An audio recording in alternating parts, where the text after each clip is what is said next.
We are live. Hi, Hi. Mary. Welcome to the Seattle Network. Thank you for joining me today. Well, thank you for inviting me. It's lovely to be here. Of course, I'm so excited about what we're talking about. But first, I just want to kind of go through a little bit about you. You're a founder and digital experience strategy consultant. You and we met in Austin, Texas, and you are currently in Dallas right now. And we met at while doing a pharmaceutical account and doing a very big account. They're very new in town and everything, new in the business, new in the marketplace. They really want to penetrate the marketplace with their new drug. And, like some years ago, they were acquired at enterprise value of a lot of billion, some monies. And so it's kind of nice to know that we had quite some contribution to be able to see it fulfill in that way.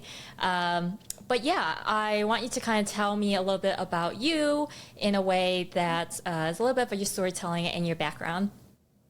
Sure. So I've been working on digital experience strategies. Oh, I'm going to say for 19, 20, maybe close to 30 years. I've been working Yeah, on the web forever. since it first started.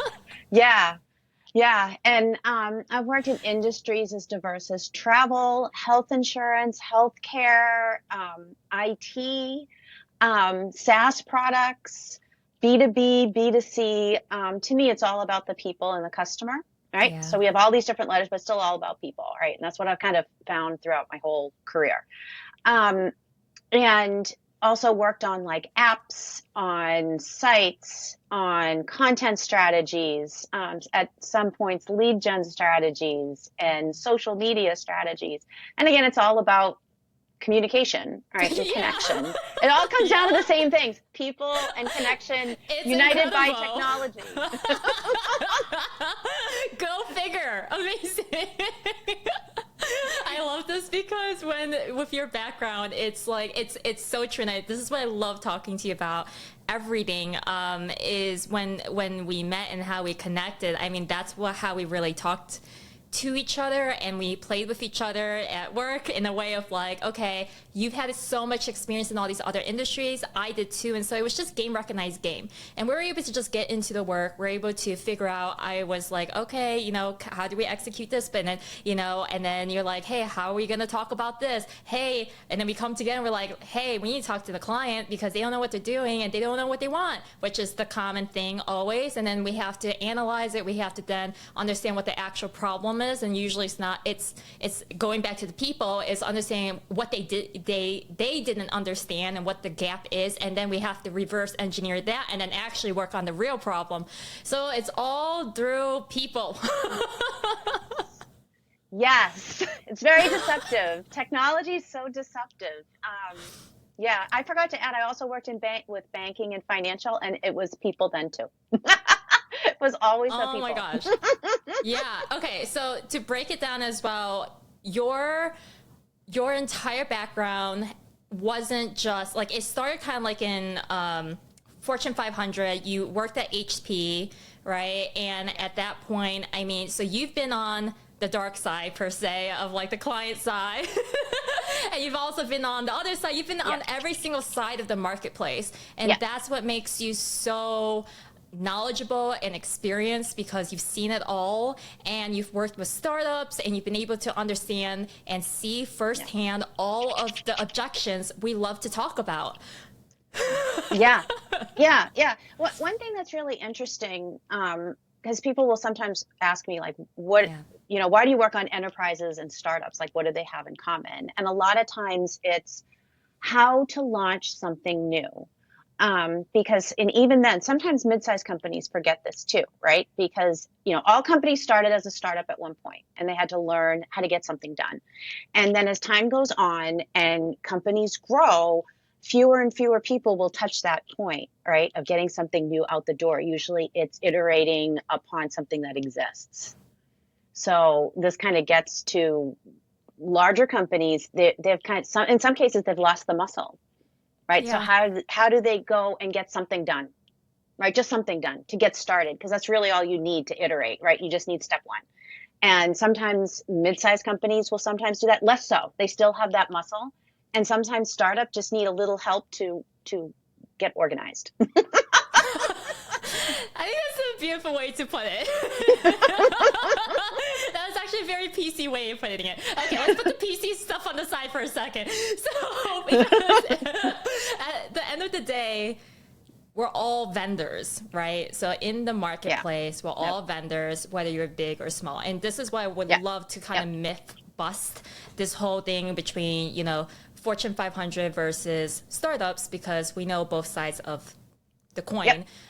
And so at the end of the day, I would love for you to double click on this area, which is in a customer journey, whether you are small or you're big, are you doing the things you're supposed to be doing anyways that the customer is experiencing? Because one thing is that a startup can say, well, I don't have the right team to do that. I don't have the capacity. It's not even knowledge sometimes. It's just like, well, you know, it's not even a priority kind of thing. But like, are you doing it anyways? Like, are you just, does it exist that touch point? Yes or no, right? So it's like the good, better, best framework. Do you have it anyways or not at all? For like the funnel, for example, or customer service, or whatever it is. And then on the the bigger side of things in the Fortune 500, the things that we really talk about is like, oh, I lost Mary. She'll be back, guys, in a moment, I'm sure. One moment. This is where my elevator music comes in. Okay, this is where I become a DJ for a hot second. I'm going to clap. Guys, I use Riverside, and they're amazing with. They are amazing with. Hey. Hi. Sorry. It's My okay. connection cut out. I don't know. It must be the cold in Dallas. I think that might be what did it today. So I'm sorry. Okay. You were It's 10 talking about the degrees over touch here. point and the journey. So I'm sorry I missed Yeah, that. no problem. Okay, yeah, so it's more about we're all vendors, and so the customer service, and then going back to the people of how someone is going to get to that point of the psychology to actually buy the products. And so whether you're small or big, the customer, the buyer, they need to feel like they have all the information that they need, and then they felt like they are ready to actually buy. So that whole thing, whether you're big or small, it's kind of like, are you doing it anyways for the startup kind of thing, regardless of you don't have the people involved, but do you have something that is just something that is there? It does exist, yes or no? And then for the bigger enterprises, you know, it's more about where are they falling short, and then okay, let's push that up a bit, and then let's repair that area, and then it's very targeted as to where the focus and alignment is. But can you speak a little bit more about how to look at the layer of communication, how, you know, there's not this bias, I guess, between, well, you only know Fortune 500, or the objection of, well, you've only been in startup kind of thing, and help explain that. Yeah. So one thing that's kind of interesting about startups is they still use the same steps of the journey, right? But where they might cut things off is they just jump, like they might appear to jump into sales, but the salesperson is doing this manually, right? They're doing it old school, where they're taking you through like the awareness, the research steps, the evaluation steps, like they're holding your hand. And larger companies have the opportunity because they have more staff to automate some of this and to create that content, right? So that they can go take someone from that awareness. They can have all these different channels for awareness, right? You can build out your social channels. You can build out like your SEO. You can build out like just events, right? To pull people in and then do the same thing, right? Because that's where it gets kind of deceptive. Because I've met some smaller products, right? Either startups or even smaller in an enterprise, and they'll say, "Oh, well, the salesperson talks to them," and come to find out here in the conversations, actually they're doing the same thing. The journey's always the same, right? No matter what you do, it's a startup or a Fortune 500, same journey for people. They're going to want the same materials to make their decisions, right? People do not necessarily make some of these decisions overnight. Decisions are emotional, right? Emotional and facts to prove it. It's the same all the time. I love it. And I want us to like go a little bit deeper here, because with the different steps, it's really hard for someone to evaluate if they're doing it right or not, one, and then asking for feedback along the way without feeling like, am I doing it right? Not really, not having that culture really set up right. And then not only that, not really having it streamlined in a way that, it can be replicated from one person to another because it's enthusiasm, right? Sales is just a transfer of enthusiasm when you're shopping with friends. And so it's like, how can you have all of that stuff ready? And so when you're doing one meeting to another, you are continuously, selling in a way that you understand the product and you understand the problem and you want to listen, but then also it's like how you do it in a way that doesn't feel like Joe did it one way and then Jill did it another, and then you feel like they're talking to two different people and it doesn't feel like the same freaking company. Yeah. So I think this kind of comes to like, and companies kind of shortcut this, right? And they don't actually define their journeys. And I would recommend that companies actually define their journeys for personas because it does make a difference and it matters, right? Because what you end up finding is that, like, let's say for awareness, right? You might realize when you think about, okay, let's say we're targeting like this specific persona. And I'm trying to think, like, let's say, like, pick a product. I'm trying to think of something. Pick a product and we'll go work on a SaaS product for what? CRM. For what? CRM. Serum?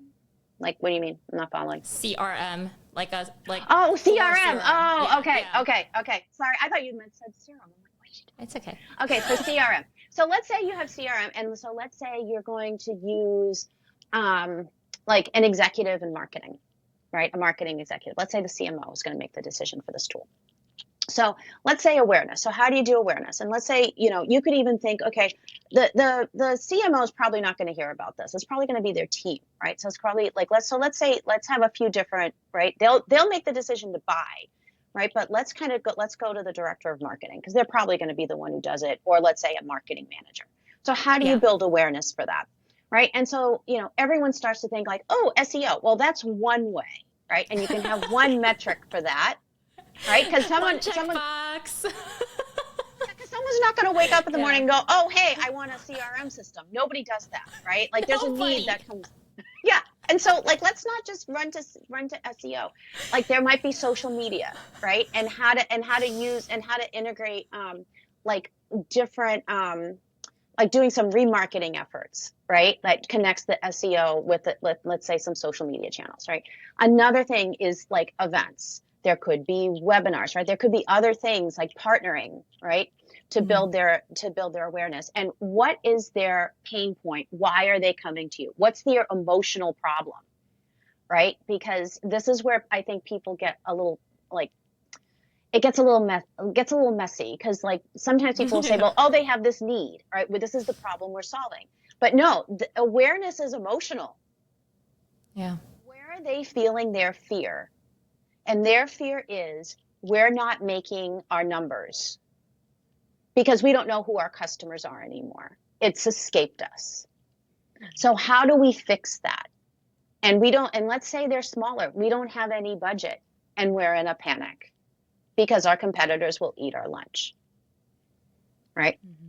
So they go back and they start doing this search. And so let's say they come up and say, okay, how am I going to go and solve this problem? And so think about it from their perspective. What are they going to want or need, right? And for awareness, that's not too interfering, like enough to get them interested so they'll want to learn more. Because the research step is the facts that are going to validate where they are emotionally, right? For that awareness, right? And subdue their fear and show them like, oh, hey, look at all these customers that won, right? They got a big win out of using this tool. And it helped them improve their business and improve their bottom line. Now, when you're doing all this and you're thinking about this, right, it's not just a touchy-feely journey. You can have metrics tied to this because at the end of the day, there is a step in the buying journey that is purchase. So what's your target? Now we do a work back, right? What do you need to achieve your goal? Well, okay, it's funny that you're talking about it in that way because a lot of people have questions about the investment in marketing, that they don't see what the return on investment is. It's like this incredible wind tunnel that they walk through. And then I still can't stop laughing at where you're like, no one just wakes up and they're like, I need a CRM system. Like, that's like, like, I just see it's like a comic book like, and I'm just like, for anyone who's selling software, like literally, I think that's how you should start your next meeting is like, did anyone here wake up and was like, I need an X system? Just to kind of put everyone to ground zero and ground yourself that is not, you might be in the product working on it every single day. You see the freaking thing every single day. You're looking at all the competitors every single day.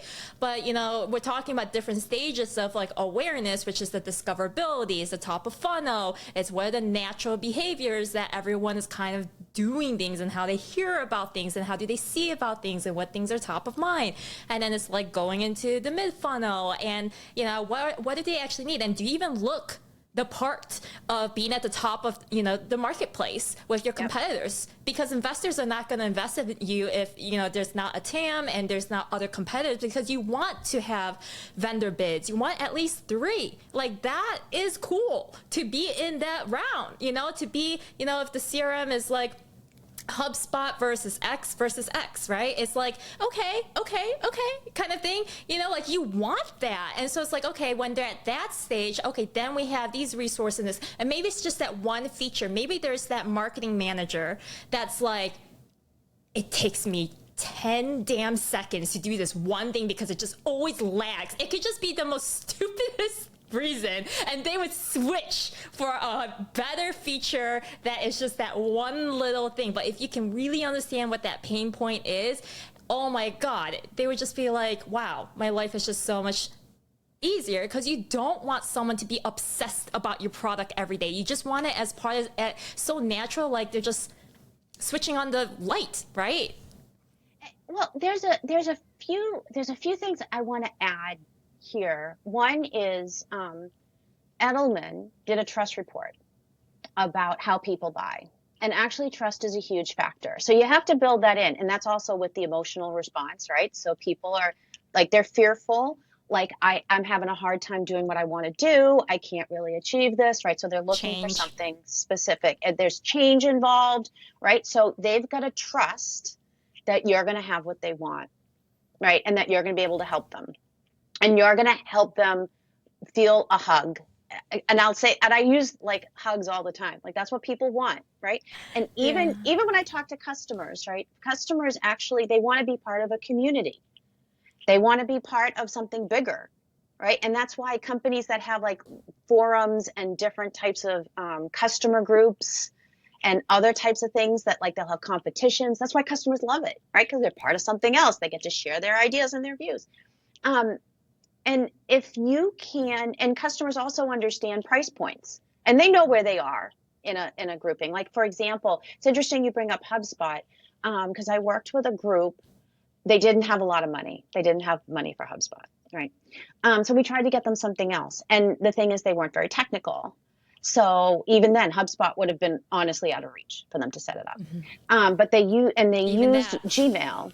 Yeah, and that's where it's like, it's the most random reasons ever, because it's based on their business stage, their talent. Can they even operate the damn thing? Like, can they drive the car? Right? Like, do they even know where the keys are? Do they know where? Like, it's like true. It's like true. It's true. So, like, we found there's this great product, Copper, and it works with Gmail. And you can integrate your Gmail. It'll integrate with LinkedIn. It integrates with everything. They loved it. It solved all their problems. It did everything HubSpot did with Gmail. Exactly what they needed. It was a price point that they needed. And they discovered very quickly that they were spending too much time on the wrong clients. And they found a way to reduce their time meeting with clients from like 21 touch points to 4. To determine if this is a client for them or not. Mm-hmm. Right? So that is a good. I bet that operator was really happy. They were. when it came to payroll time. And if you look at the journey for them, right? And I think this would be a journey for someone like that is that like smaller, right? It started off, they wanted something. I went and helped them. So I helped them through awareness, research, and maybe evaluate steps, right? To help them with that. And then their marketing director was also present during those steps to guide it through. And she needed to make sure she could do this on her own. That's the thing. It's not just having the product champion, which in this case, for example, like would be maybe a marketing manager at that level, because it has to have some kind of introduction of like, hey, right? But then it's with like the director level. So in this case, the marketing director who's like, I'm going to look dumb as beep if I can't even like use this every freaking day, you know? And so it's like, how do you do adoption? And so how do you make it so it's not just super innovative? How do they not feel like they're dumb, right? And that they can hold their spot in the organization, and they are steering the change, right? That is required to be adopted across the whole organization. But I love what you said about the community part. I just want to touch on that real quickly, because I think I feel like I can only really have this conversation with only a couple people, and I feel like you're one of them. And it's community is just because you and I, we straddle between the different layers of sizes of businesses. Community is actually all of your channels. It's not just a private club.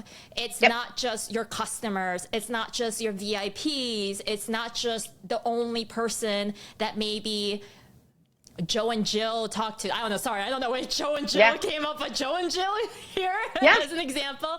But it's truly join the community. There isn't really a joining toll gate to be active on all the social medias, and they want to see you active in engaging with other people and other people talking about it as well, and troubleshooting and all that kind of stuff. It's open-ended. It's open-ended now because right now social media is free.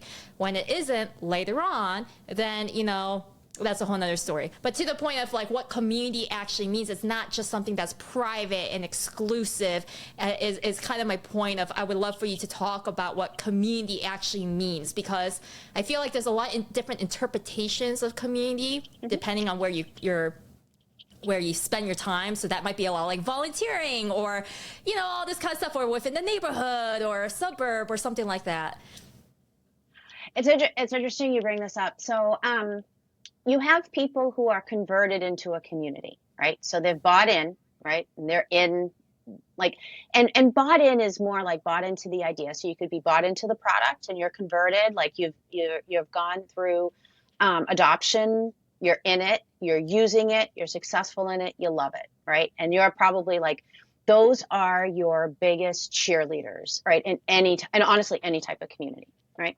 But then you've got other people who are outside on the peripheral. And I think this is where companies lose people a little bit, right? Because you might have people who don't convert for whatever reason. And there's always reasons, and some of them are quite valid, right? Like it might be out of a price point. They might love your product, but it's out of their price point. However, they will cheer you on. So don't discount them, right? Because they are a community member. And you can see this even in other types of social communities, right? You could see it in, like, let's say, like let's just use I'll just use like the HOA that I live in, right? Like you have the people who are on the board, you have people who regularly go to meetings, and some people who just don't go at all. But you can't discount any of them. They all matter, right? They're freaking watching. They're all watching. They're watching the board. Converted, right? The board is converted. The people who go to the meetings are kind of converted. Then you have other ones who might just be interested in the peripheral, right? And for whatever reason, they're not active. And there might be some very valid reasons they're not. It could be family is overwhelming for them. They have a very demanding job. They travel a lot, right? So there's all these different reasons. But that doesn't mean you don't include them. Right? So it's kind of like, so let's say, you know, again, we'll go to the CRM example, right? Let's say, you have someone who went through, they didn't buy. Still keep them on your mailing list. Maybe don't put them as very active, but keep them involved enough because they might share with their friends. Everyone's got friends. That's segmentation, though. Let's talk about that, because Yeah. I think a lot of people, they think, oh, okay, I have this one mailing list, or maybe it's just two, but it's really, I think it's just where the money is in the follow-up, and in the follow-up is where you can get really narrow and targeted with your messaging by 100%. And not only that, if you can segment it in a way, then you can figure out, oh my God, like I think that's like the part of farming, right? So hunting versus farming, that's where you're really farming. And that's when, if you can really pay attention and not, like you said, discount them, and try to figure out like what was it, and not just like brush it off, and because they probably have something good to say, and even if they maybe it's annoying, and you're like, that's not what I wanted to hear right now kind of thing, and it's just an outlier case, but that's still data that you need, because maybe when you go through time and there's a product roadmap and you're like, oh my God, we found out because XYZ, we had pivoted to this reason, that those outliers that's organized in a segment would be, someone that you want to be able to reach out to and be like, hey, would you still be interested? Are you still dealing with XYZ and blah, blah, blah. And maybe at that point of time of maturity, the price point would be within the budget as well. All right. So there was a women's reproductive health product I worked with, and they had an interesting challenge where they had customers who loved their product. Their product was amazing. It was really well engineered, right? Amazingly constructed. And it was just doing amazing things. And the challenge was, though, it was kind of those, you buy it and you're done. Right. So they ended up having some really great influencers out in the world saying how great this product was. The challenge was building awareness, though, because they weren't capitalizing on these influencers like the way they should have. And they were trying to rely on SEO. But the problem with the SEO is that they got themselves into, and I think a lot of companies do this, of their own brand name. Now, if you're not aware of the brand name, how are you going to find it? Right now, the other bigger challenge that happened was their competitors took over the space, and this is where, when people say that content doesn't matter, yes, it does. They created women's health libraries that were so extensive that basically they won the awareness game. So we're looking at this like, okay, so how do you build awareness in a world that is saturated, right? They are saturated. So we did something very unorthodox, and we decided to do a paid campaign for awareness and research, right? So we use keywords from those stages, right? No branding, right? Which again, you don't really do that as much, right? However, they got a good bump of sales at their quarterly sale for their product because people were in the pipeline. That's and it the was, thing. yeah. It's just getting that first foot in the door and having that system laid out. And so this is what just drives me insane, honestly, Mary. It's like,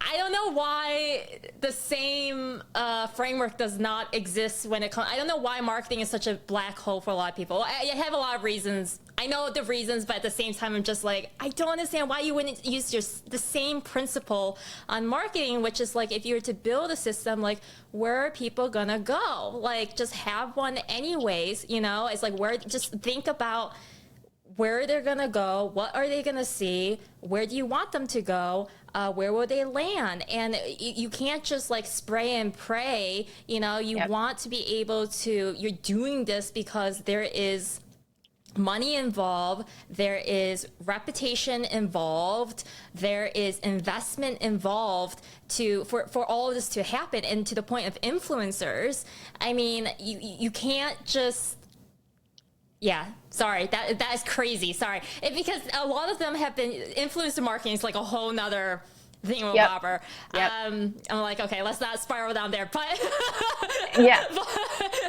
but to your point, though, it's like, how is someone going to get there in the first place? And even like, for example, going back to the CRM and the SaaS side of things, I mean, even using like Reddit, for example, where they're doing a lot of shopping, a lot of window shopping. Yet again, sales is, transferred enthusiasm, and when you're shopping with friends, so you just want to know, and this could even mean for like when you're trying to pick for a doctor, you're trying to find a local doctor kind of thing. They're like, what do you like? And they just want to hear the story that maybe they would get from like even ChatGPT, but they're not really sure what that prompt is of like, do I have a problem with that? Do I have a problem with that? No, I like this, I like that. And they're creating their story in their own head. But if you're able to provide the resources that are accessible in the best way that you can possible, that is in their shopping experience and where they're going and where they're at, meeting them where they are, you know, at least then you can provide a narrative that isn't second guessing and it's just guesswork, because that doesn't help anyone.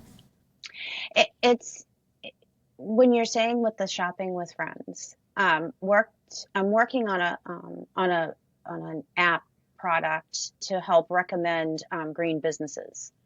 And one of the things from the consumer research that we were doing that came out was that the reliance on word of mouth and the trust factor of word of mouth, and that's so discounted in favor of an ad or like other paid placements. And I think there's something to be said, even for the downfall of Yelp was the paid reviews. And that's what was all, but what brought Yelp to success was the reviews. It was word of mouth. And it was the paid reviews to have that some destroyed that none it. at all, right? Yeah. Yeah. And so yeah. And, they went through that roller coaster. yeah. And, you know, it was unfortunate that it went that way. If people said, oh, I'm going to pay for reviews and pay for a star rating. Because actually word of mouth matters. Because it's all, again, it's community, right? I went there, I had this experience. And you might want to have that too. And what you're saying too, you're not thinking of, you're not just saying specifically word of mouth of like, hey, Joe knows Jill. Back to Joe and Jill. Mm-hmm. Joe and Jill are neighbors, and Joe is knocking on Jill's door. It's not as traditional like that. This could literally be community, meaning to say online. Like, and this is where we're totally internet degenerates. So. It's just normal behavior. If you freaking have a MacBook, if you have a laptop, a PC, like, come on. Like, this is what drives me insane of, like, you can check your own work. You can search yourself. You can figure it out of, like, at least, you know, put in the work and effort of just 10 minutes of where you think you could even be found, you know, and then be like, why is there this link here? Or even seeing where your competitors are kind of, you know, paving a lot of investment and time there. You know, why would they do that? Like, they clearly have done it for some kind of reason. And you can also see as well if they stopped, why did they stop, kind of thing. And you can align it with all the press releases as well. It's like, oh, they pivoted this way or that way or whatever, you know, kind of thing. Or maybe they had enough that they were just you know, they were able to get through churn in a way, you know, whatever the case is, or they changed their business model a little bit, so then their recurring revenue, you know, made sense, and it wasn't just a one-stop shop kind of situation. Yep. Sorry. Yep. No, it's true. It's true. You know, like, and this kind of gets back to the basics. Like, even though things are online, marketing's marketing, product is product, right? Finance is finance, sales is sales. It's still the core discipline, right? And I think sometimes we forget on the digital side that marketing's marketing, and it's about people, it's about who they are, right? It gets more to psychographics, right? A little less of demographics, right? I think the best picture that illustrates that is like the Prince Charles versus Ozzy Osbourne. They have the same demographics. That's a great one. Yeah. Right? How do you differentiate who are these people? What problems do they have that you're solving? Right? How are they interacting in the world? Right? I think you mentioned stories before. This is why customer stories work great. Right. They're this so is why important. Yeah. they grab and they're emotional, right? And the more emotional they are, the better, right? I had this problem. I was suffering in this way, and this company had a solution that helped me, and I found the solution through this, like online, through help, through a video, through whatever. And there's a connection, and it was an emotional connection, and that's why I purchased. Right? Again, it's emotional. I have these facts behind me, but it was emotional. Yeah, and I think it's like this delay almost of when, for some reason, when people are so in it and they're building it, or, you know, there's so much pressure from everywhere else, they just forget about these emotional experiences of other purchases in their life. So if they're purchasing a home for the first time, like just put yourselves in the shoes of not necessarily a CRM, SaaS product, but like just like whatever was the most emotional experience for you when you had to buy something in the transaction, and who did you talk to, what did you do, just even having that self audit of like what did you do, and it wasn't second nature for you that you're like, oh, of course I knew that, and this and this and this and that. That's not what we're talking about. And so it's like how to have almost like an out of body but in body experience and like tap into the neuroscience as well of what you're talking about, of like how can I just take a step back and go through that, and really then when you're maybe meeting someone, how to qualify someone within 5 minutes if they're even in that range, right? Because then you don't want to waste anyone's time as well. A couple of things to add to what you're saying. There was a study done about marketers and empathy, right? Because everyone talks about empathy. I'm on the compassion camp, so we'll get to that in a minute, right? But the empathy, right? And what will end up happening, like when you said take a step back, and that's really what you have to do, because you have to look at the data, because these customers aren't you. Detachment, man. Like, yes, they're not you. So they did this study for marketers to sell some cafe. And what ended up happening is the marketers started designing a cafe, like doing the whole experience for themselves. And they related to the customers as if they were themselves, and they're not, right? And that's something to remember, is like your customers aren't you. You're selling to someone who isn't you. So how do you emotionally engage with them? Like, what are their problems? What's their pain point, right? What, like you were saying that earlier, right? What's your problem? What is the problem to solve? Like that whole methodology, right? What's your problem to solve? Let's identify the problem, and how do we help you solve that problem? Because the relief factor, and now you can get into what is it, the peak end rule, right? That you only remember the most painful and the end. So your pain is at this beginning, right? I get this pain, it's fear, whatever, right? Fear, pain, suffering, right? I want to feel good. So you take them through this journey, so at the end they feel good, and they'll talk about you to everyone else because you solved their problem. And going back to the first study that you mentioned about trust.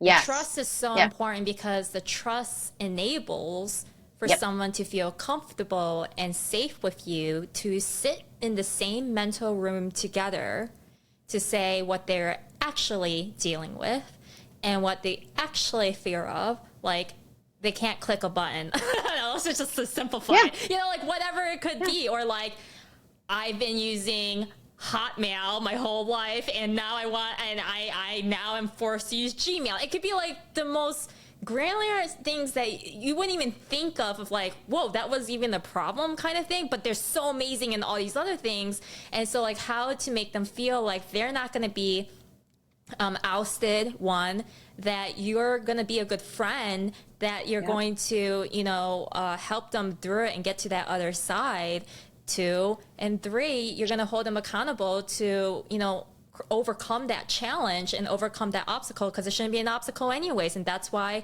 these whole things exist. And it's also sharing your story. And this is what I love about builders, to be honest, like technical founders who really I'm totally on the compassion camp too. Like, it's like, with such a high EQ, they are the ones who are building. They're the ones that were in it before, and they're like, oh my gosh, if I were in their shoes, because I was beforehand, I would want this kind of thing. And those are the best builders. And not only that, they're so passionate about it. They can talk about it for ages, and they're the really ones who are attracting the right kind of crew, because they can speak their language. They can understand, like, was it this, was that? They can really navigate it.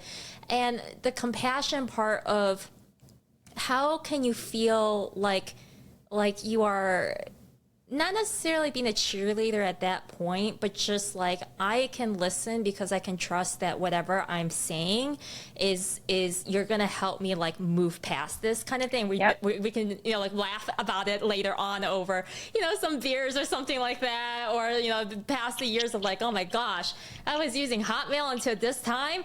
Jill and Joe was telling me to get on Gmail this whole time, but I just wouldn't even click on the button, it can be just like this whole mindset thing, but it's because this fear and stacking this fear of like, I don't want to, and I think this goes to psychology of like, I know that I have to catch up. This goes to business transformation. It's like, I know I wasn't an early adopter. I know I'm late. I know I have to do this. And as you go up the chain too, the hierarchy, the ladder and everything, that's what people have had to see, like, eras of technologies, again and then again and again, and they know they have to be at the top of it. So how can you just make it easier for them to process it and be like a sponge so that they don't feel, like you said, it's about how they feel at the end. So how can you focus on that outcome? Yeah. And I think it comes to like when you were discussing like the founders who have passion and they care, right? And I think it really comes down to that you love your customers, right? And so I think when you hear, like, you can always tell there's a challenge in a company, and this also came through in the study for the Green app, right? Is that sometimes that most people want to go to a place where the employees are happy, they're in a good space, right? So they're treated fairly. But the employees love the customers, right? Because if that's not there and they're not happy and they're not having a great time, right? That's where the disconnect's going to start, and it's just going to get worse, right? Because they don't want to be there. They don't want to help people, right? There's no like, you're suffering, I want to stop your suffering, right? So the compassion's gone, right? They're not loving what they do, right? You can start to see the deterioration, and that's where the separation will come in, and you just have a terrible experience.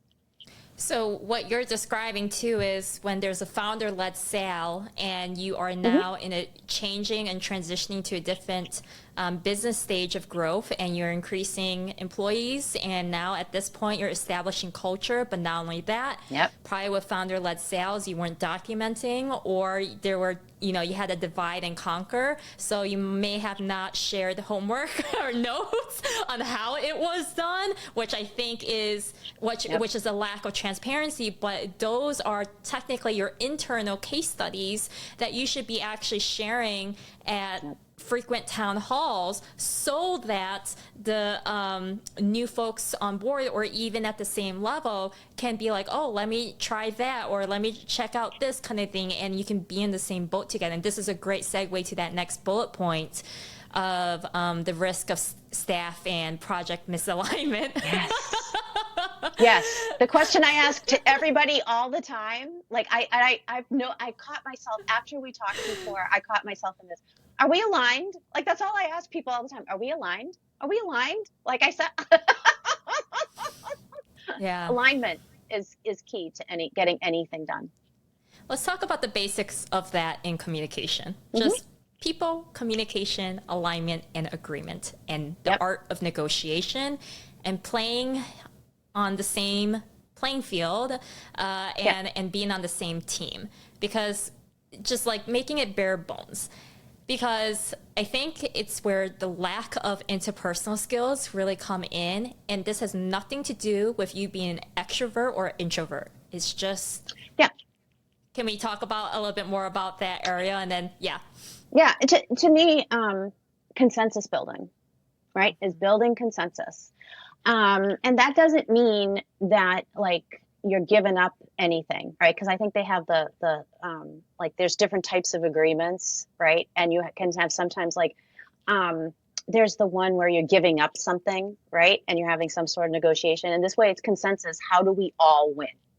Yeah. Right. And approach it. So how do we all win? And that gets to, I'd say, what I love to talk about all the time is like listening, right? So you got to sit and you got to listen of what do they really want, right? What do they want out of this? What's going to help them in their lives to be better? And I've seen projects go all the way from start and then get derailed right at the last minute. And this happens especially in Fortune 500 companies that are huge, right?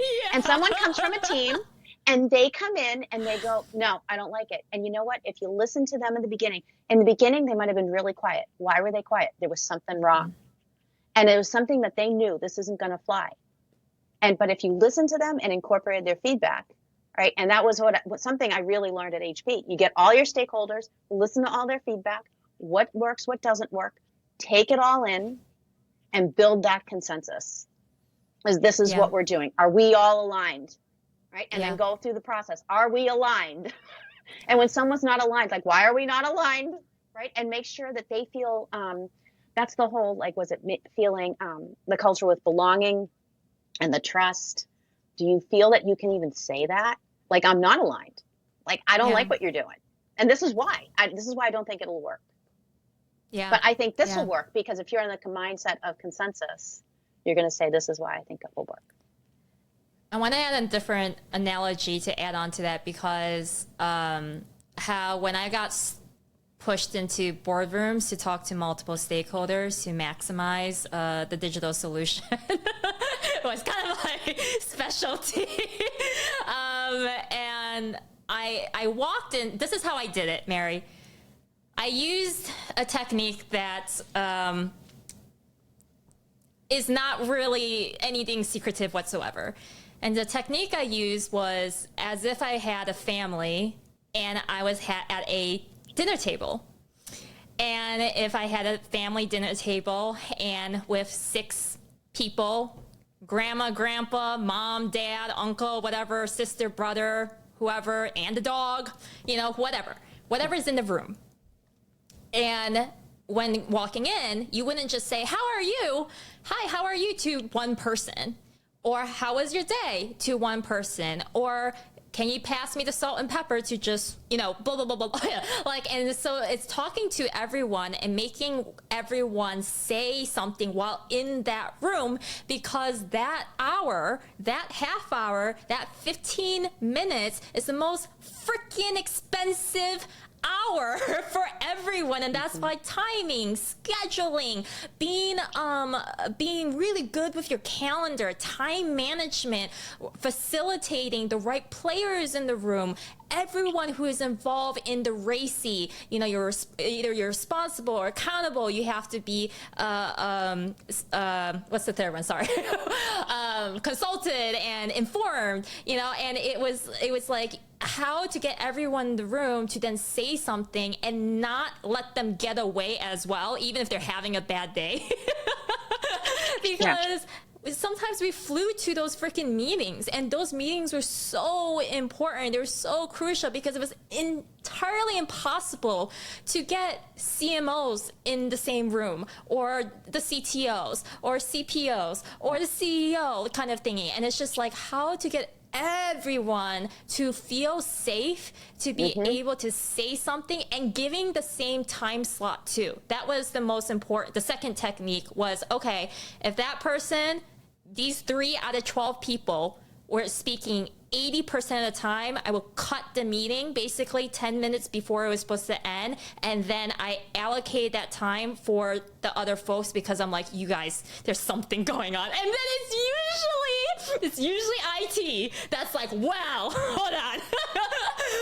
But this and this and this is going on, and this and this and this is happening, and boppity boopity. And then the product team's like, we've been actually working on this innovation thing, and I'm not sure how that's going to security. Oh, and then freaking legal comes in, and they're like, well, I'm not sure about, the PII for, all this stuff. And that's great.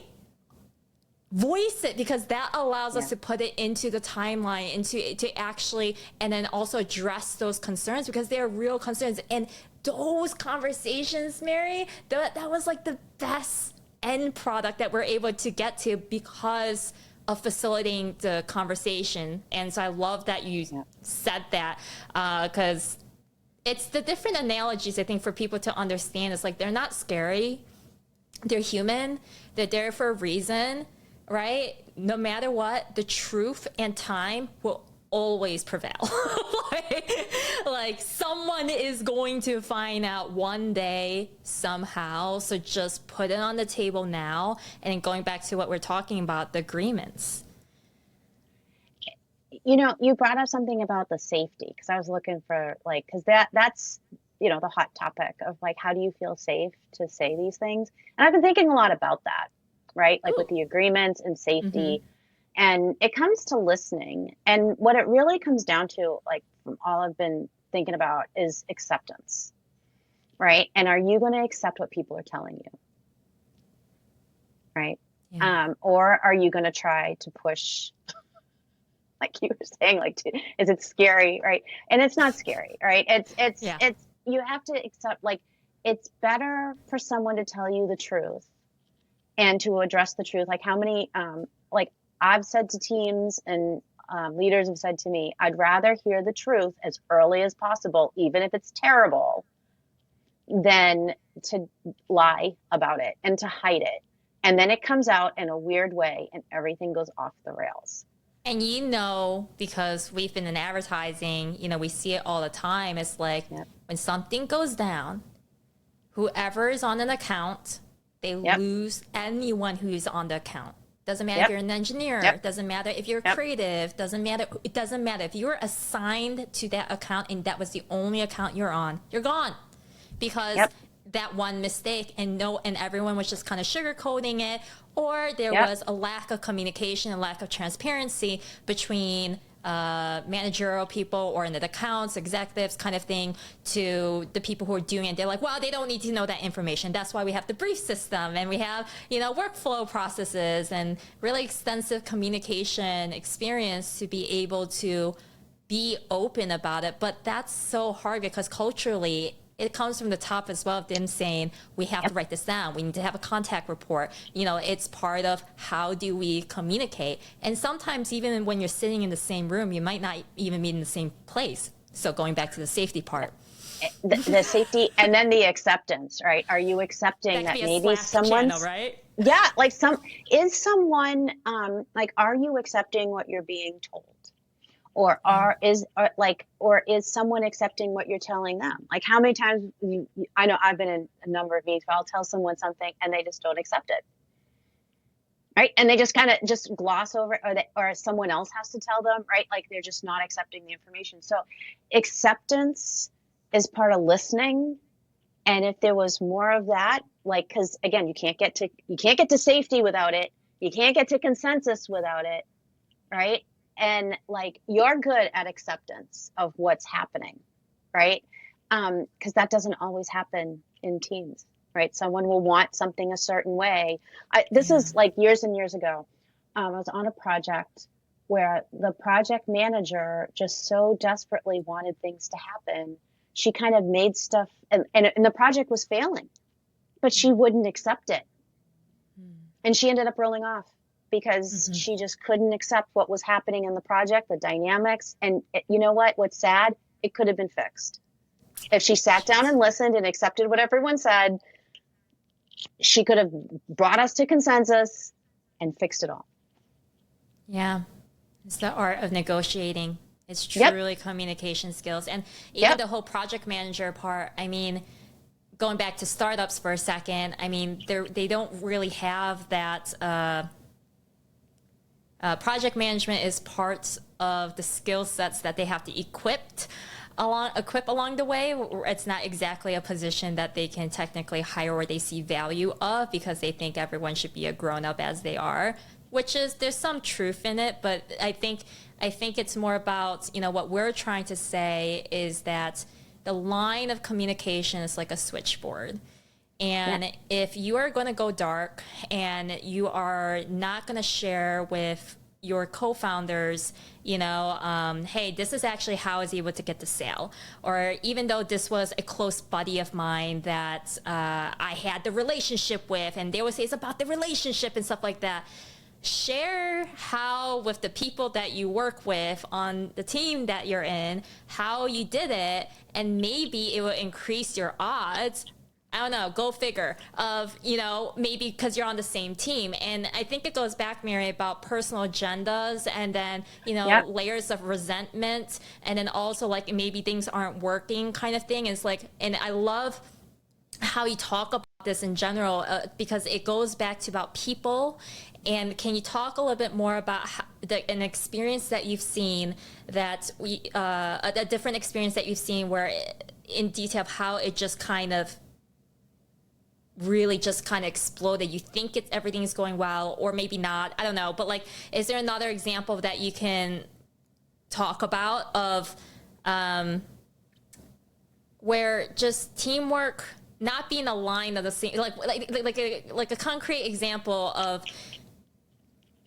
something that just was not working is clearly about the people? Because a lot of people are like, well, the business isn't working, it's saturated, like all these objections, all the excuses, objections, and not looking at the reality of, at the end of the day, the people who are steering the ship, the people who sign on to be part of this, maybe they're not A talent, maybe they're not, maybe they're not the right fit, this and this and this and that, but you have what you got. So then how do you get into the same room to be able to take away all of the way how you guys were working beforehand, and then be able to communicate better and be like, look, we have to do this, and let's try different ways to speak to each other, different ways to be on the same team, different ways to, approach this and actually talk about what you are fearing for. Because at the end of the day, like, as we know in agency firms and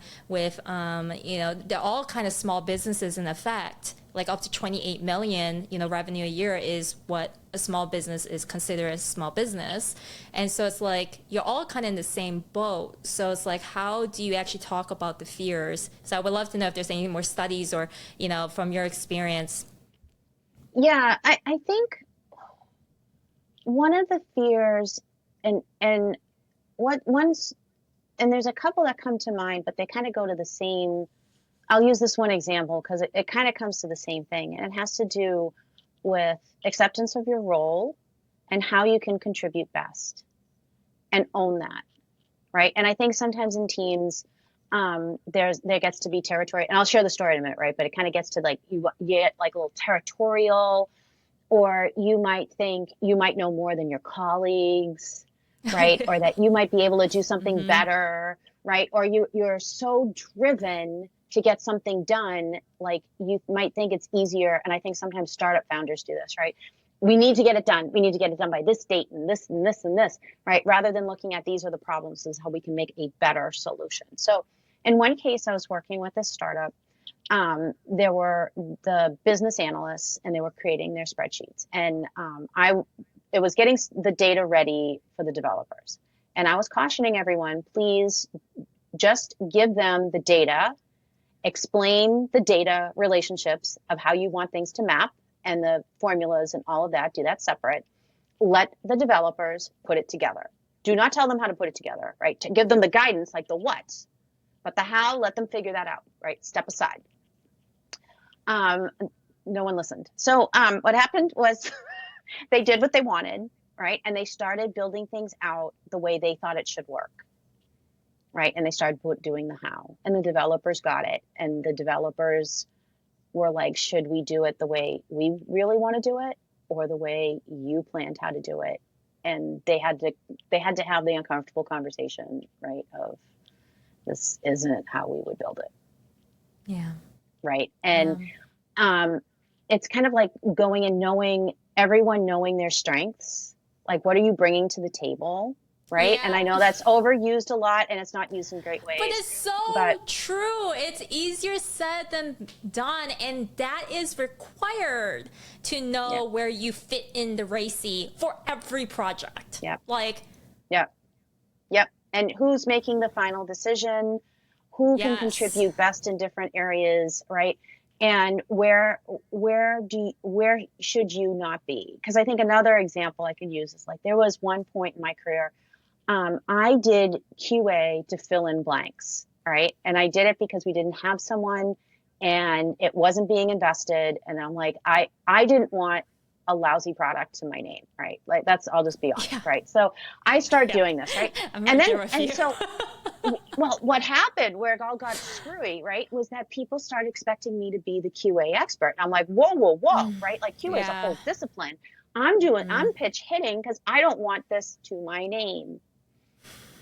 And and what I should have done at that point is said, we need to hire someone, right? And it didn't, right? And I lived to regret that decision, right? But that's where it's We like, learned, where are though. your strengths? Yeah, right. Yeah. Where are your strengths, right? And where can you contribute best? Because I've seen QA professionals, they can sit and do that all day, and they're Yeah. loving life.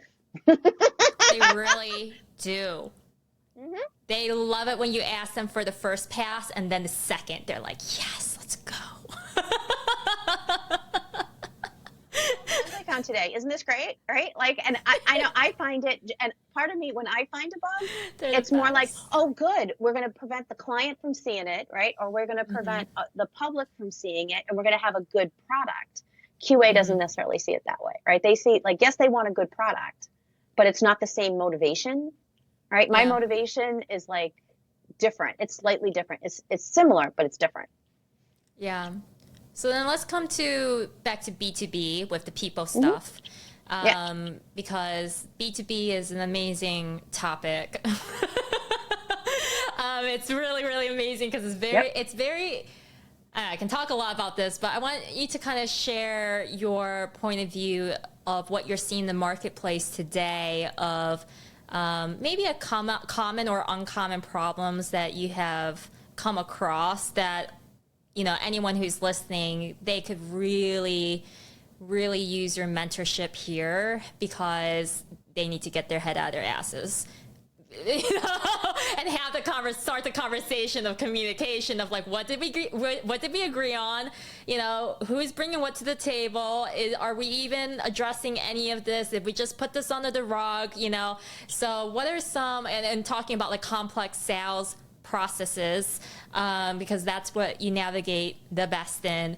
And yeah, so like what have you seen in the marketplace, and maybe talking about more in the point of view as well as like your relationship with investors as well, and how you're able to have those high level conversations that are like duh, but like explaining what those or demonstrating what those conversations are like, because I think there's a difference when consultants come out from ad agency land. We're very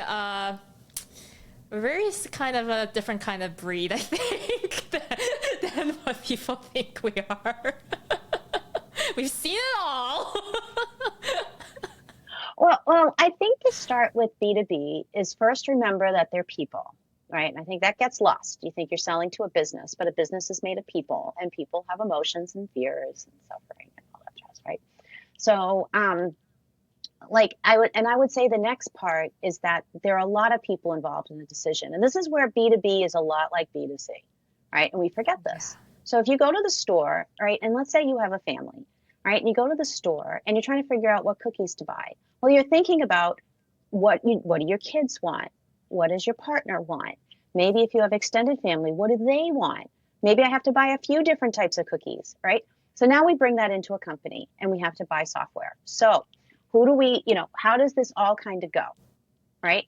The people who are using it, they have to have a say, right? You have to understand their point of view, right? The person who's going to buy it, what's their point of view, right? The person who's going to get the output of the data, not using it, right? But they're going to get the reports and the output. What's their point of view, right? The person who's going to maintain it, what's their point of view? All these different roles, right? And it's people, right? And we forget their perception is their reality. Yeah. It's the people. I'll use, because I used to do this a lot in HP with IT hardware, right? And who are the people, right? And they would say, oh, well, the exec signs the check, right? They sign all the things so that you can get paid, right? But who's going to tell them what to buy? It's going to be the IT specialist, the IT manager, the IT director. Mm-hmm. Now, what are they motivated by? Honestly, to keep their jobs. They don't want to get fired, right? Because you have marketing does a great campaign. They pull in a bunch of money. Everybody goes, yay, marketing. Finance saves some money. They go, yay, finance, right? Sales makes a big deal. They go, yay, sales. And then I'm not joking because I've seen this too many times, and I think we all have. Outlook goes down for 30 seconds on Christmas Day, and everyone has a conniption. And IT's already scarce as it is, like with your skeleton staff and everything. That's why I talk so much about security, because the budget allocation for security is so sad. I mean, we've seen it time and time over and over and over again. It's just like, why can't we learn our damn lesson? But sorry, go on. Yes. Yeah. Yeah, I feel for IT so much. And yeah, we're on the same boat because we always had to do digital things. It's just part of our career. Why people would say you never get fired for buying from IBM. Because, and that's the way they look at the world, right? Because these IT guys, they have families, they have kids in school, they've got tuitions, they've got a mortgage, right? So what are they going to do, right? How do you help build trust with them to maybe, let's say, get a new technology, right, or to explore something a little further outside the box, right, a little less traditional, when they've got all these pressures and they just want to keep their job?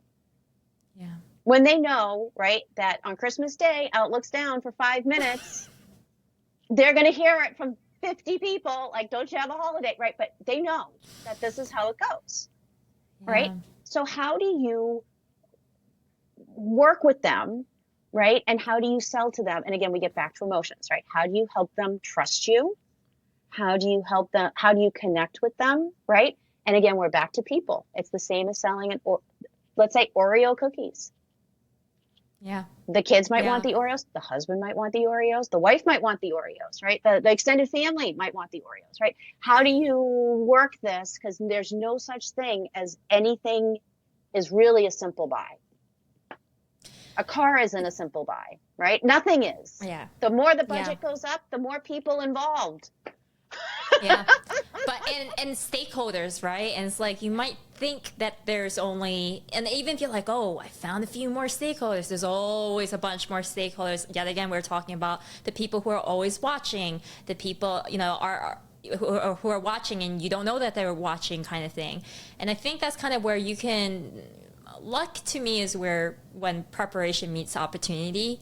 And if you can feel prepared that you're able to address a bunch of objections or, you know, just common questions. I think about FAQ all the time of like, and this is what I tell my clients is that your scope, the scope of your website is, it starts with the questions that are being asked to you and you go from there. That's your scope, and that's how much time you put into the website so that you can go back to it and use it as a tool, not as a brochure, because then it kind of saves you time, that's what's supposed to be. But it's not only saving you time on that side of the market, it's also the other side of the market, because people are window shopping all the time. If they can't find you, just even, did we talk about price point?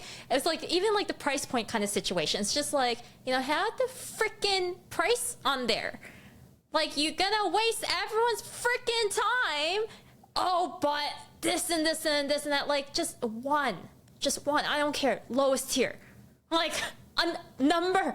It could be 0, it could be 10, it could be 100, I don't know, whatever you want, but like, so that they have some kind of idea how to engage with you. And then like what you were saying beforehand of like, maybe, you know, they go through the funnel and then they find out, and you find out because you had a conversation with them, they actually needed this and this and this and this and that. And that's why a lot of the enterprise sales are, you know, there's like, contact us for pricing, but at least they have the other tiers if they, you know, like just to get an idea, right? Yeah, I think this is like, when you're saying like there's multiple people involved, and this also gets to like when there's partners involved in a sale, right? Like we didn't even touch on that, right? Like when there's when there's a whole partner channel, right? Like that's going to add just so much complexity.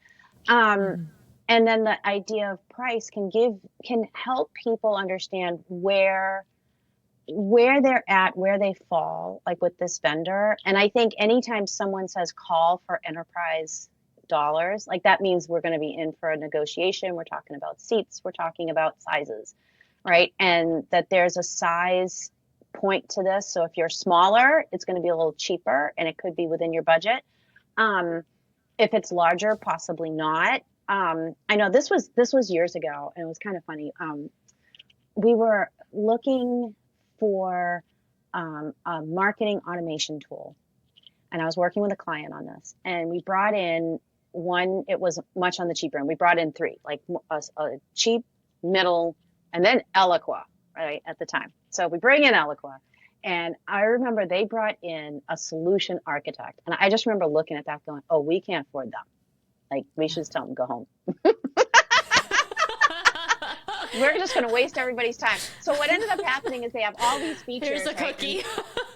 Yeah. So they have all these features. My client goes, oh, right. And then at the end, they start realizing, who's that guy, right? And you could see them even starting to see, who's that guy? They go, oh, he's a solutions partner.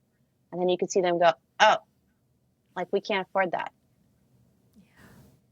And if they knew that, like, they were going to bring a solutions partner, they probably wouldn't have invited them and wouldn't have wasted their time. And we probably would have narrowed it down much faster. This goes back to agreements, though. It's kind of like the win-win, right? And it's like, Yep. if it was on a piece of paper, who are all the names that are part of this, And why would you have a change log of this specific document of X, Y, Z, and all these kind of players? But if you were to think about it beforehand, and if we can wrap up in this area of procurement, I think, I know in our conversation, because I love fintech, but anyways, but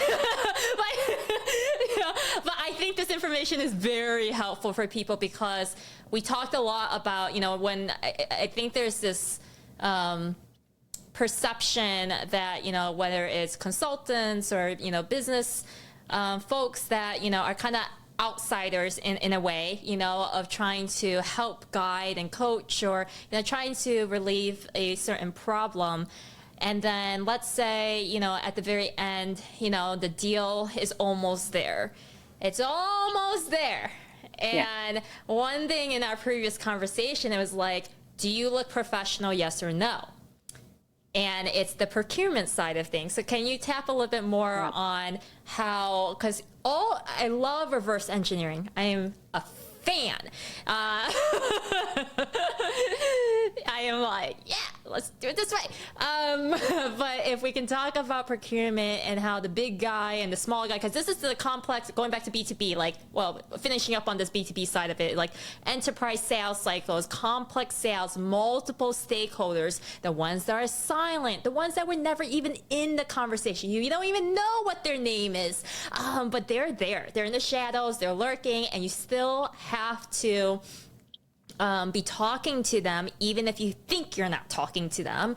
And so specifically in procurement and going and talking to the CFO and all that kind of stuff, how can you say it super straight, like how we've had in our previous conversation about professionalism, and when you're like, from one vendor to another, I'm going to work with them or not, we're going to add them to, this whole as part of the vendor management, and add them on as a vendor, like if we can even do business with them, yes or no?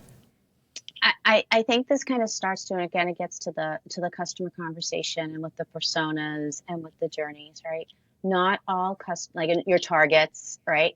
Not all customers are for you, right? And I think it helps everything to know who's your target and what you're willing to do, right? And I think smaller companies love to get the big fish, but one of the catches of the big fish is they're going to dictate your terms, and they're most likely it's going to be at that 45, 90 plus cycle for payment, right?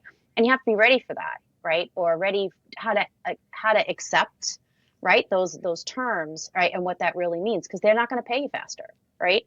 And so what does this all kind of mean?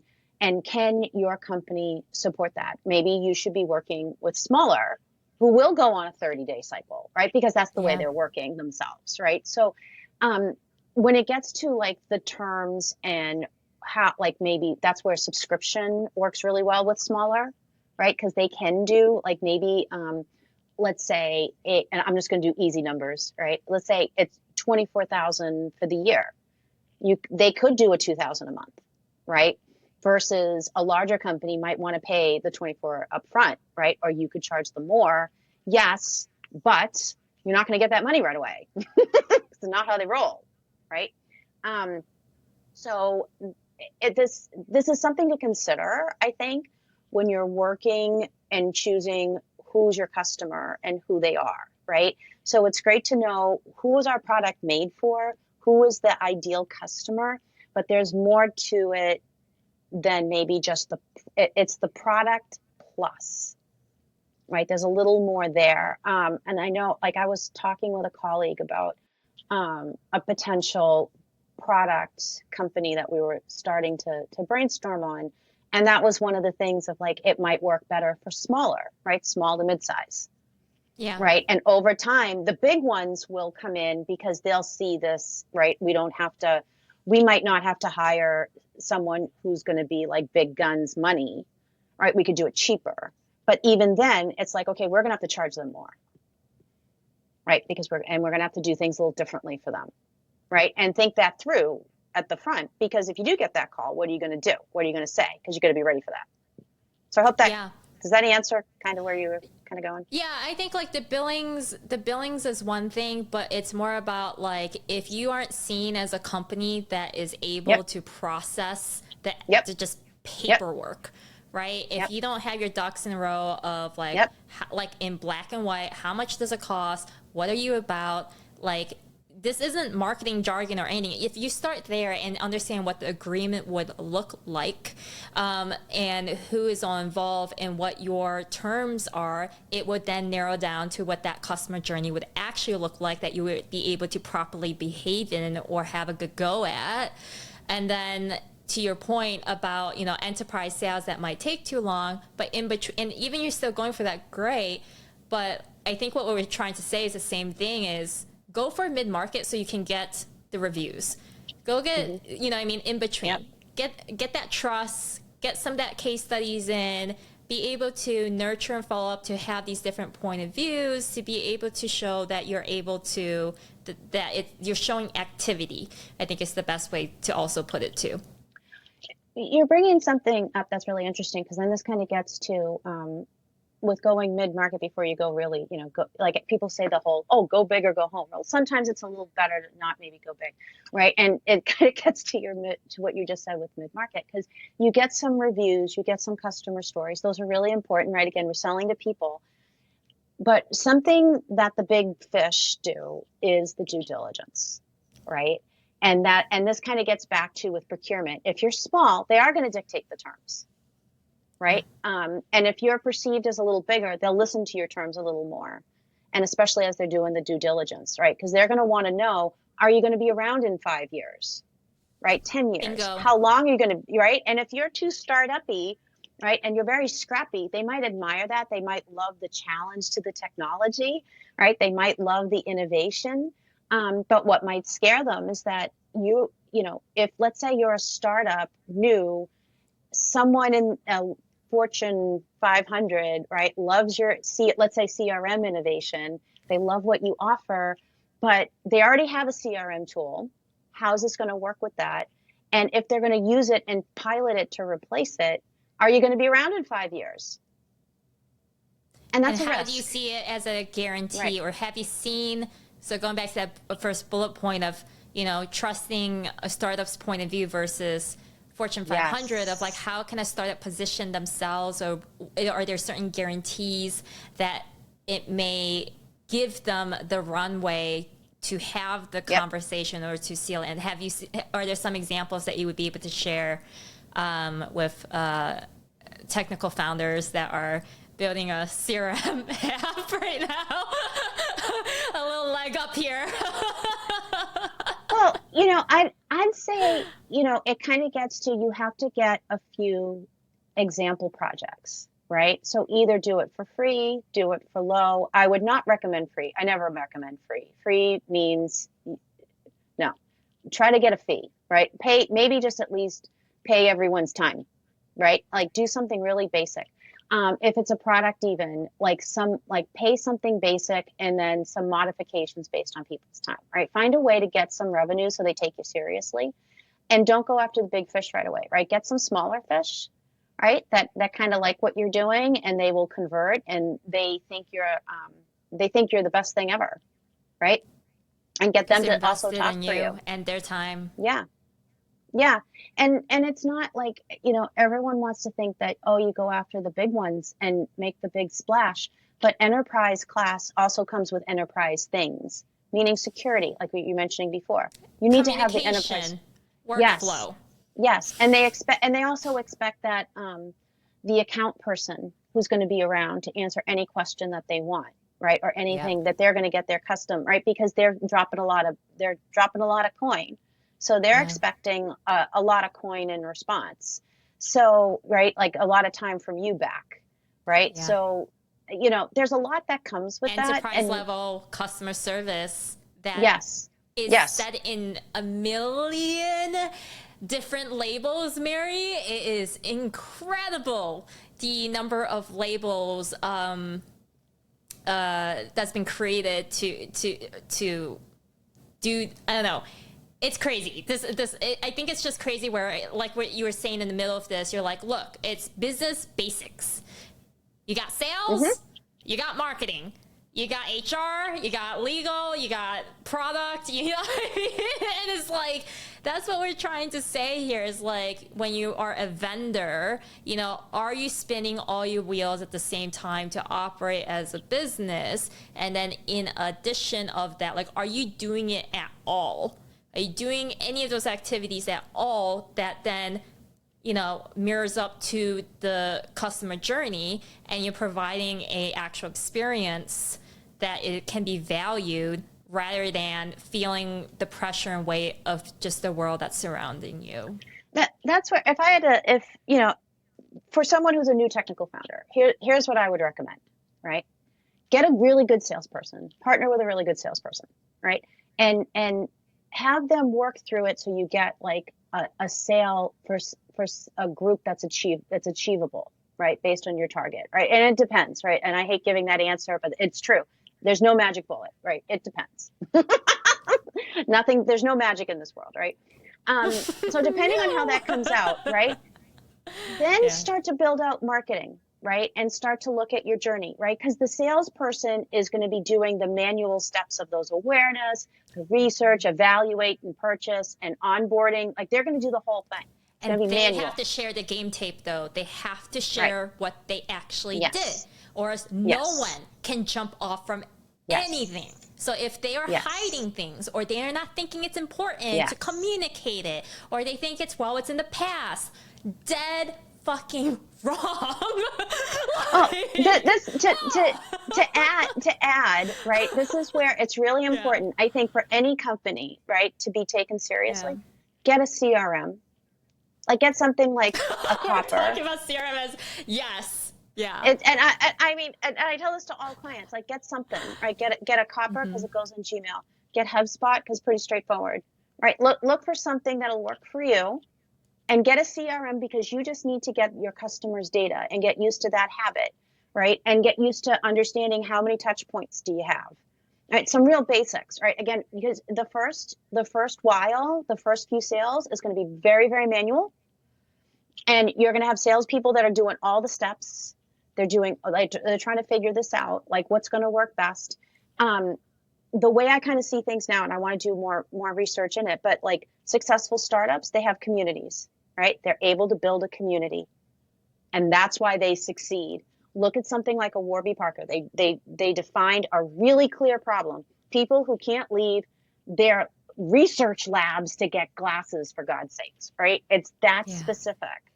And they built a community around it, and they solved their problem. We're going to send it to you in the mail. You can pick the one you want, and then you're going to get your glasses, right? You can do it all through the mail. And so if you can figure out what problem are you solving? Who are these people?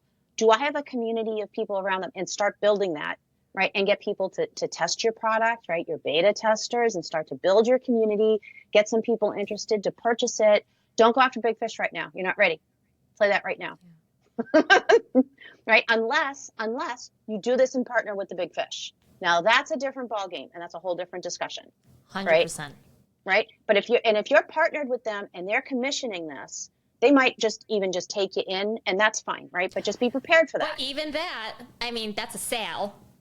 Honestly, I think it's a fire sale one, but it's still a sale, and that's a lot better than completely, having to put shelving things, right?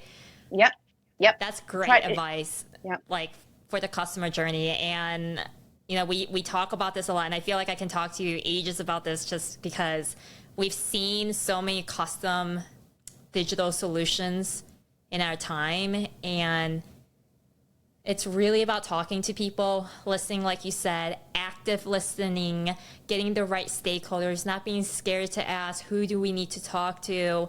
You know, like, I really care about your company. I've invested so much time looking at your damn website. Like, give me 5 minutes of your time, please. You know, like, kind of thing.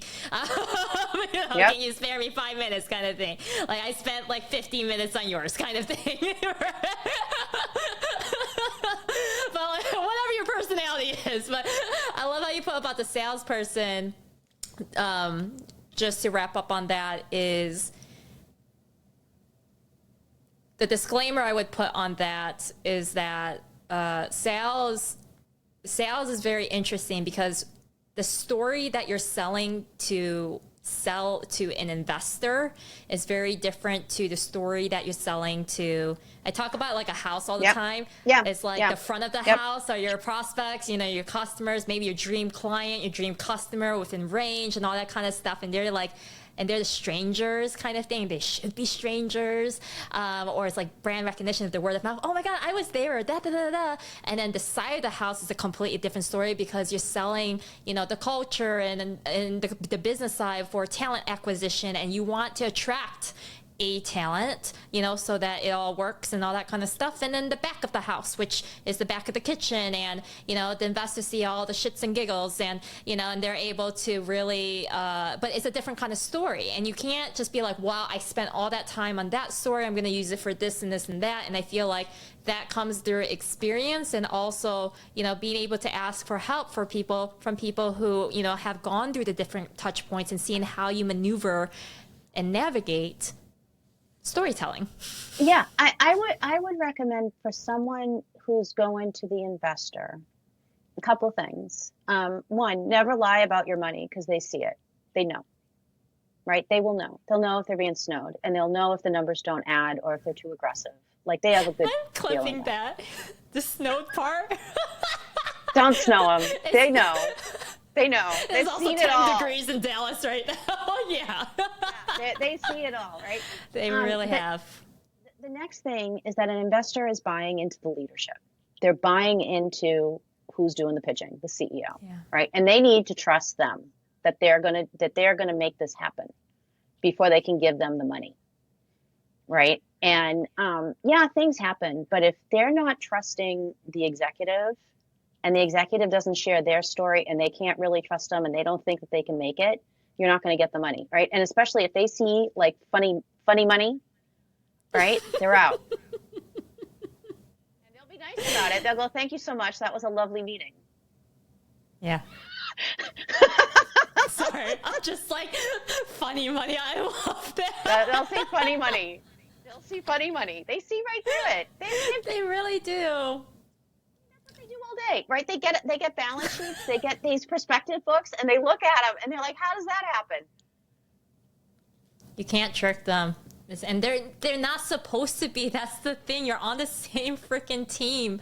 You're on the same boat. Exactly. The money comes from their pocket for you to do the thing, and you guys have different roles. And oh my gosh, yes. And I love how when you're working with investors, you know, it's very much you can have that candid conversation, because you're really providing a point of view that's so analytical. But not only that, you know, you're able to, I don't know, sometimes I feel like consultants that are hired by investors are kind of like one of the tactics is you don't just hire one consultant, you hire two consultants. You hire a consultant to consult the consultant to then consult back to the investor.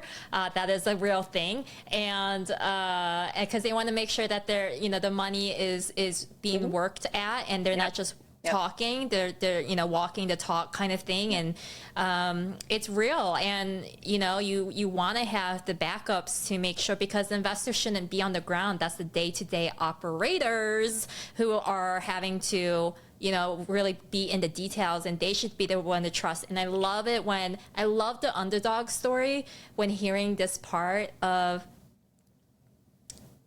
when the investor is so micromanaging because something is happening, something is wrong, something is not working well, that they have to step in, and trust has been lost. But I love the underdog story where the CEO comes through and is like, no, investor, we got a plan. We're going to do this and this and this and this and that. Yes, we know, blah, blah, blah, blah. But, it's like, no, we're not going to do what you said because we were able to research and do this and this and that. We paid for this and this and this to happen. We reorged in this way. We've pivoted in this way. We've got blah, blah, blah, blah, blah, blah, blah. Oh my God. I live for that story.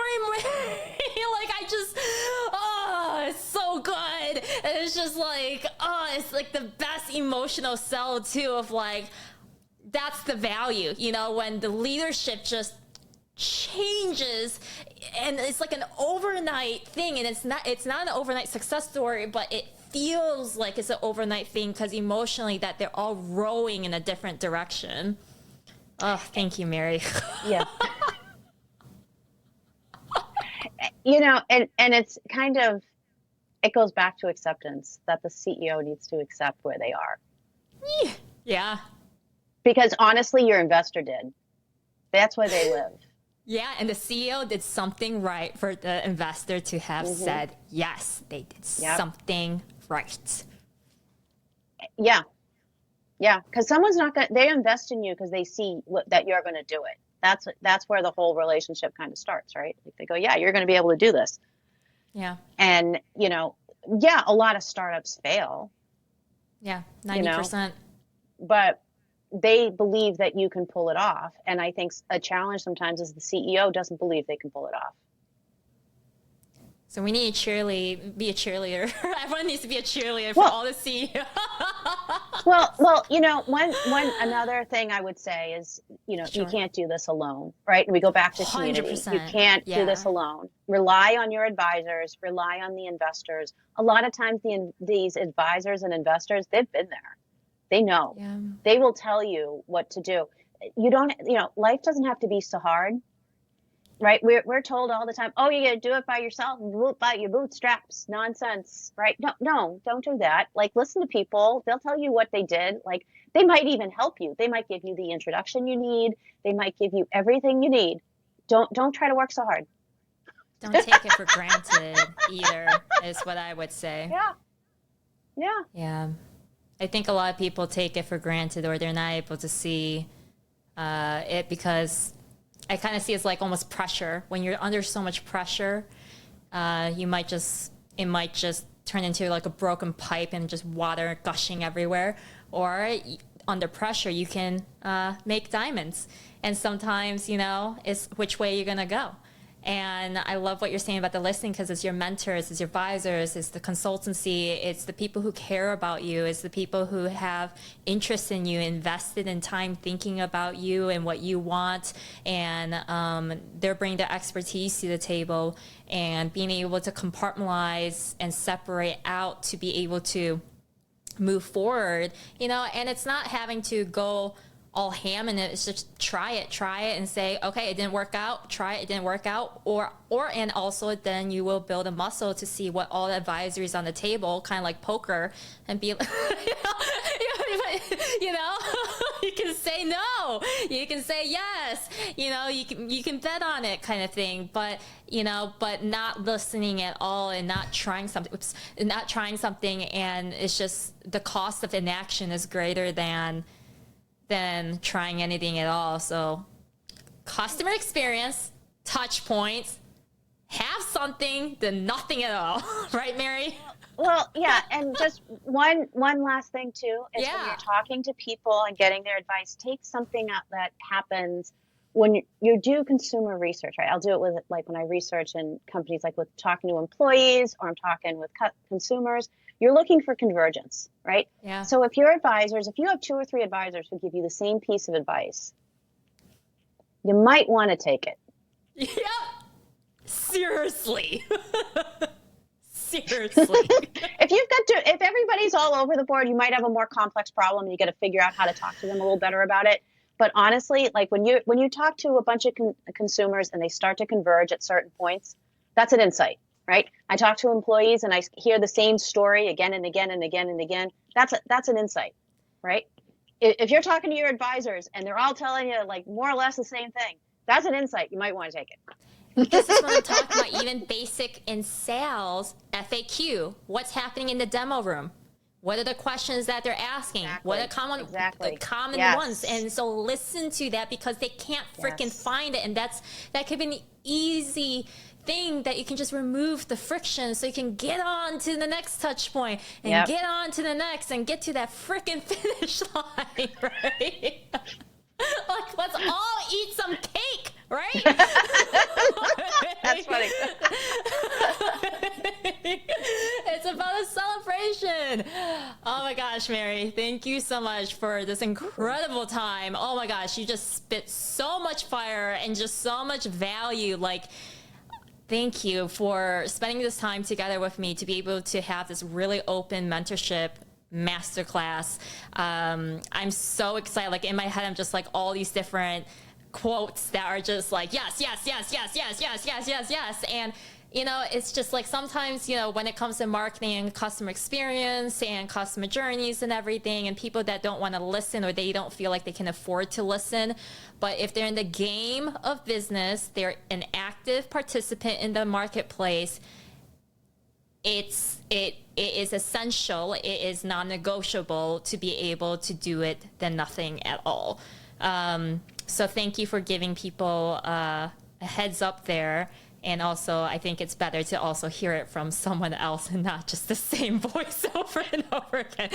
So thank you from the bottom of my heart, Mary. Game recognizes game. Well, thank you, Cee. This was lovely. Thank you so much. This was a lot of fun. Thank you. Thank you.